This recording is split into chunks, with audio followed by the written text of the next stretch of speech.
চিঠি অফিসিয়ালি আমরা পাইনি। আমাদের কাছে অফিসিয়ালি এরকম কোনো চিঠি কেউ পাঠায়নি। আপনাদের মাধ্যমে আমি এই চিঠির কথা জানতে পারছি। বিষয়টা হচ্ছে কি যে Sheikh Hasina has been convicted এবং তিনি অ্যাবসেন্সিয়া ট্রায়াল হয়েছে, তিনি এখন পর্যন্ত পলাতক আছেন আইন অনুযায়ী। তো তিনি বা তার পক্ষে কেউ যদি কোনো কথা বলতে হয়, প্রথম শর্ত হচ্ছে তাকে সারেন্ডার করতে হবে, অথবা তিনি গ্রেফতার হতে হবে, অথবা তাকে সারেন্ডার করতে হবে।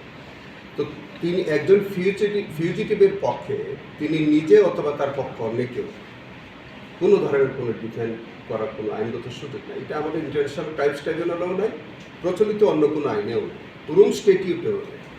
তো অতএব আর যে চিঠিটা ওনারা কারা দিয়েছেন আমি জানি না, এই সংস্থার কী পরিচয় সেটা আমি জানি না।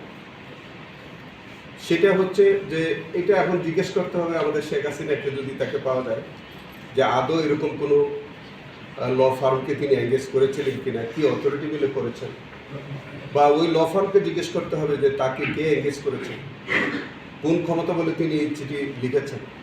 তা আমার কাছে ওভারঅল যেটা মনে হয়েছে যে ওই যে হাসানুল হক ইউনুস সাহেবের যেমন একটা নিউজ আইটেম করবার জন্য যেমন অ্যাপ্লিকেশন দিয়েছে, ঠিক আজকে যে চিঠির কথা আপনি বলছেন এইগুলো আসলে নিউজ আইটেম করার জন্য এগুলি করা বলে আমার কাছে মনে হচ্ছে।